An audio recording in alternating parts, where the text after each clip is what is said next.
जेन ज़ी के इस प्रदर्शन का असर यह हुआ है कि न सिर्फ उनकी मांगें मान ली गईं, बल्कि प्रधानमंत्री केपी शर्मा ओली समेत उनकी पूरी कैबिनेट को इस्तीफा देना पड़ गया। सवाल यह है कि क्या इस तख्ता पलट के पीछे सिर्फ भ्रष्टाचार और सोशल मीडिया बैन का फैसला था या फिर मामला कुछ और ही है।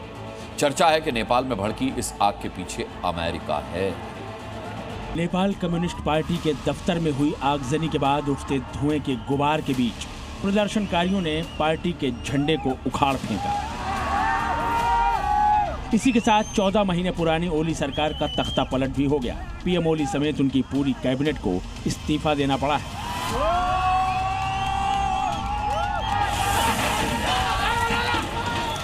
तोड़फोड़ और आगजनी की ये भयावह तस्वीर नेपाल के 45वें प्रधानमंत्री रहे केपी शर्मा ओली के घर की है। भ्रष्टाचार और सोशल मीडिया पर बैन के फैसले ने उनकी कुर्सी तो छीनी ही, उनके निजी आवास को भी राख का ढेर बना दिया।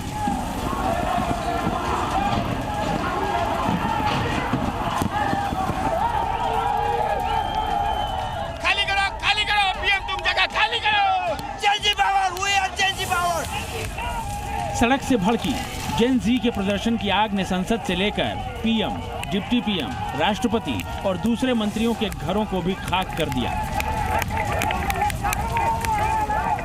ये गौशाला का विजुअल है, आप देख लीजिए जो हालात है यहाँ पर। यहाँ प्रहरी कार्यालय में आग लगाया हुआ है और सारे यूथ सड़कों पर यहाँ पर मौजूद हैं। आज भी अपनी मांगों को लेकर के आपको ये गोलियों की आवाज में सुना रहा हूँ। देखिए यहाँ पर लगातार गोलियां चल रही है। ये प्रहरी कार्यालय पर अपने कैमरामैन से कहते हैं कि दिखाएं, ये पूरा देखिए, ये पूरा प्रहरी कार्यालय को आग के हवाले कर दिया गया है। पूरा नेपाल इस प्रदर्शन की आग में सुलगता झुलसता नजर आया। माना जा रहा है कि नेपाल में हुए इस तख्ता पलट की नींव 3 सितंबर 2025 को तभी पड़ गई थी जब बीजिंग में नेपाल के प्रधानमंत्री केपी शर्मा ओली की चीन के राष्ट्रपति शी जिनपिंग के साथ हाथ मिलाती इन तस्वीरों ने दुनिया भर में सुर्खियां बटोरी थी। इसी तस्वीर के सामने आने के ठीक 5 दिनों के बाद नेपाल सुलग उठा। सवाल उठे, आखिर क्यों? चर्चा है कि चीन और नेपाल की ये केमिस्ट्री ट्रंप को हजम नहीं हुई। सुलगते नेपाल को लेकर अब उंगलियां ट्रंप की ओर उठ रही हैं। आशंका जताई जा रही है कि विद्रोह की इस चिंगारी को अमेरिकी राष्ट्रपति ने ही हवा दी है। जिनपिंग के साथ बीजिंग में हुई मुलाकात के बाद पीएम केपी शर्मा ओली ने अचानक फेसबुक, यूट्यूब, इंस्टाग्राम और एक्स समेत 26 बड़े अमेरिकी सोशल मीडिया प्लेटफॉर्म पर प्रतिबंध लगा दिया। वजह बताई गई कि इन कंपनियों ने रजिस्ट्रेशन की शर्त को पूरा नहीं किया। इस फैसले ने 1995 के बाद पैदा हुई जनरेशन जी यानी इंटरनेट और टेक्नोलॉजी के साथ पली बढ़ी नई पीढ़ी को भड़का दिया और वो सड़कों पर उतर आई। गौर करने वाली बात यह रही कि जहां अमेरिकी कंपनियां नेपाल में बैन हो गईं, वहीं चीन का सोशल मीडिया ऐप टिकटॉक लगातार धड़ल्ले से चल रहा था। सरकार के फैसले के बाद टिकटॉक ही नेपाल में एकमात्र बड़ा सोशल मीडिया प्लेटफॉर्म बचा था। ये वो दूसरी बड़ी वजह थी जो इस बात की ओर इशारा कर रही थी कि नेपाल में हुए तख्ता पलट की स्क्रिप्ट अमेरिका में लिखी गई। सोशल मीडिया एक बहुत पावरफुल टूल बन गया है और एक तरह से वो चेंज भी ला सकता है, तो लोग ज़्यादातर उसके ऊपर बिलीव करते हैं। तो ये एक नेचुरल रिएक्शन पॉसिबल है, लेकिन इसमें ये भी नहीं कहा जा सकता कि दूसरे लोग और दूसरे देश के लोग उसमें कुछ ना कर रहे हों वहाँ पर। तो ये पॉसिबल है किसी हद तक।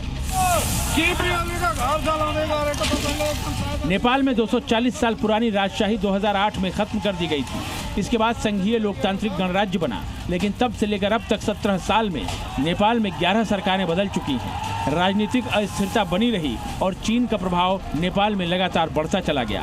भारत से घनिष्ठ संबंध रखने वाली राजशाही के बाद नेपाल में चीन का बढ़ता असर अमेरिका की बेचैनी को लगातार बढ़ा रहा था। ये वो तीसरी वजह है जो इस बात की ओर इशारा कर रहा है कि नेपाल में जो कुछ भी हुआ उसके पीछे अमेरिका है। अमेरिका के साथ नेपाल के पिछले सालों में रिश्ते खराब हुए हैं और इतिहास गवाह है कि अमेरिका की जिन भी देशों के साथ बिगड़ी, वहां कुछ वक्त बाद हालात खराब हुए ही हुए। पाकिस्तान, बांग्लादेश, श्रीलंका में ऐसा हो चुका है। ऐसे में इन चर्चाओं को और ज्यादा बल मिल रहा है कि नेपाल में जो कुछ भी हुआ है उसके पीछे अमेरिका का हाथ हो सकता है।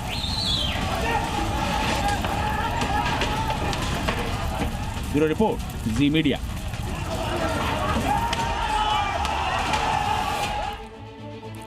चलिए अब आपको नेपाल में तख्ता पलट के 8 बड़े अपडेट मैं बता देता हूं। देखिए, नेपाल में हिंसा लूटपाट का दौर लगातार जारी है।